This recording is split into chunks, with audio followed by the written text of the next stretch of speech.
Another interview. Okay. Hi.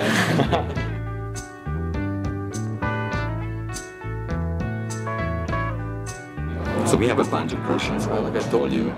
First, we can start in your city when you're born, which we heard like Ada from Playhouse said like Heidelberg is a romantic place. It is very romantic, and a lot of romantic poets have lived there.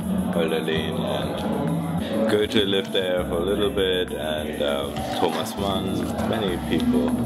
It's attractive.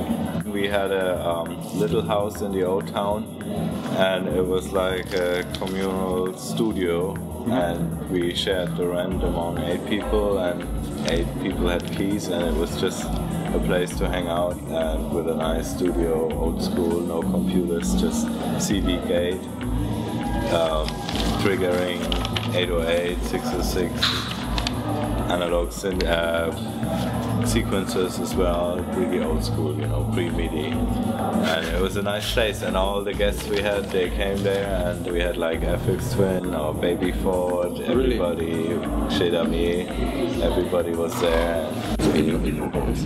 Yeah, in this communal space we rent, and it's one of the smallest houses in the old town. A really nice place, but it's the same thing everywhere. We got kicked out, they made a nice apartment out of it and sold it for the Bauhaus University. I did some classes in music for radio for 5 years, and it was actually the first faculty in Germany to do a subject called experimental radio, whatever that means. This was the name of interesting, yeah, of the chair for the professor. He was the first professor for experimental radio. Wow. And he is a very radical guy. I like him a lot. He's very political, so he would go to Genova for the G8 conference where this one person was killed and all this, and they were doing their reportage, and it must have been really crazy. They all got arrested, and eventually, like after the 5 years, this professor got kicked out of the university because, like, Weimar is in Thuringia, which is a real conservative county in Germany, so they hated him there. So it was experimental radio, and there were 2 main directions within it. Like one was like journalism, and the other was music in experimental radio. And I was responsible for the music bit in the experimental radio, and the people I dealt with, it wasn't like only electronic music or even techno, it was everything. There were classical musicians. It really opened, and it was from 2002 to 2007. But nevertheless, that professor was really cool, and some really cool shit was happening there, and I liked how political he was. Other school, it was sound engineering. Frankfurt side. My parents insisted that I have a degree in something, and this was the most likely to be interesting, and it kind of was. It was boring too, but it was alright. I mean, yeah, I mean some of it, but every day I learned something, so in the end I thought it was pretty cool. What was interesting, there were different teachers, and some of them were just boring, but 2 teachers were exceptional. One of them was just a really good. I was always listening because I kind of felt he knows what he's talking about.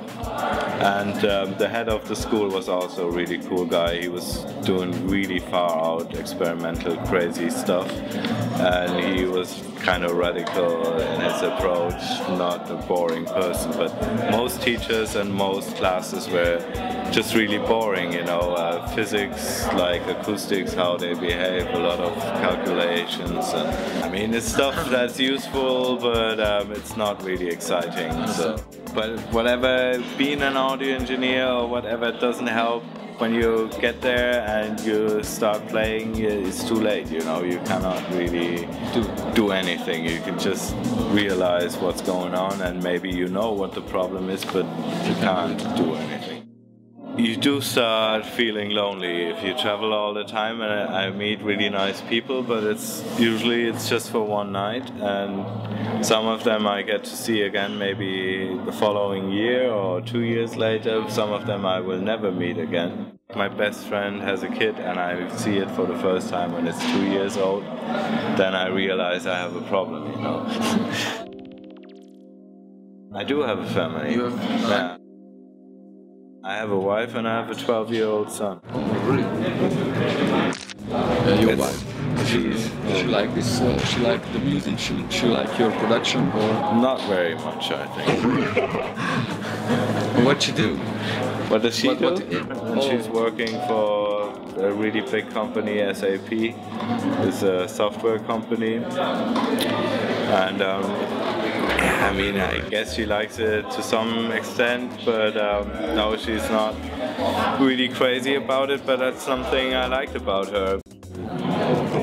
Other question, your sessions with Peter Gabriel. Well, he was really very big in the 90s especially, and I first met the guy he did the first album together with, which was called Silence, and he did it with a DJ, Iranian guy, Dr. Atmo, and he was the one who made contact, and I first worked with him, and after this kind of turned out well, at some point Peter called me and he said, like, let's do something, and I think for the first one he came to my studio, but when he comes he's always bringing a carload of equipment, like he's traveling with synthesizers for 50,000 euros really, and then sets them up in my place. And yeah, he's a real spontaneous improviser, so I really like that, and with him it's like really efficient. I don't know exactly, but I think we've done 20 albums. He has a background as a banker as well, so he's really smart in like calculating numbers and making a business plan, which I never was. With Peter we have a routine now. I know what to expect in a way, and he doesn't really surprise me. There are years. Yeah. But I think it's really interesting, and that's why I would also like to work with people who have no idea about electronic music. I would work with a gypsy guitarist or anybody, anything new, perspectives, different views at things. That's what interests me.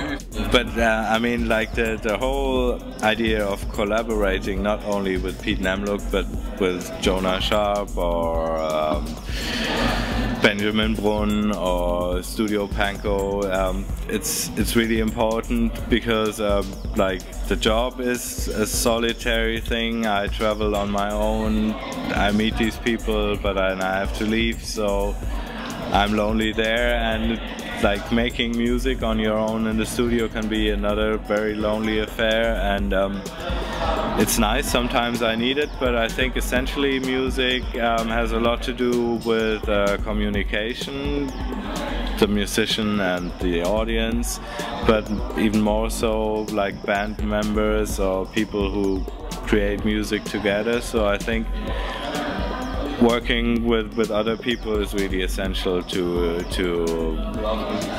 reach some other new dimensions. If you're just doing it on your own, you will be locked within your scheme of thinking and maybe do the same approach over and over, and also it's a big problem when you work. It's a big problem when you work on your own. Nobody's there to tell you when it should be finished, or there's no deadline, and nowadays technology is so advanced that you can even store things and with a computer and then dig them out again years later and continue working on them the very same way you left it, and it's an advantage, but it's a disadvantage at the same time. Like in the early 90s, when we were still all hardware, everything was more limited naturally. Like the amount of channels you had on your mixer and the amount of voices you had on your synthesizers kind of gave a limit to what you could do. And nowadays with Ableton or any software, you can pull another plugin, have another track, open another synth. It's endless, you know. Back then you were limited in what you could do, and there was a natural end to a track, because when you still didn't like it and you wanted to add something, you had to take away something which you thought was not so important. So you could not really have too many elements, and nowadays you can have too many elements really easily. You can work on one track forever, and therefore when you work with someone, usually he'll be there with you for a day or maybe for 3 days, but there's an end to it, and you know, so you come to a result in a relatively short amount of time, and you don't like stretch it out for too long. I think that's what I like about it. Sometimes like the electronic music of not the feeling of electronic music, but electronic music in general is boring for you sometimes. Yeah, totally. I mean, I hardly listen to it. Just electronic, whatever, doesn't mean anything to me, and there are two reasons. One is, if I listen to a lot of electronic music, I lose interest in making electronic music, because I realize how much is out there already, so there's no real need to add more. And also it fucks up your own like creative style, because you hear this guy's doing that and how does he do it, and it's better if I don't. So I'd rather listen to John Coltrane or anything, and I have enough electronic music, clubbing, and yeah. In the early 90s, when it all started happening, it was a total revolution, and at that point I was listening to electronic music around the clock, because it was all new to discover. I mean, the first time hearing FX Twin and all this, I wouldn't forget. And in that respect, yes, it has changed, and it's not the same excitement anymore. But that doesn't mean I don't care about it.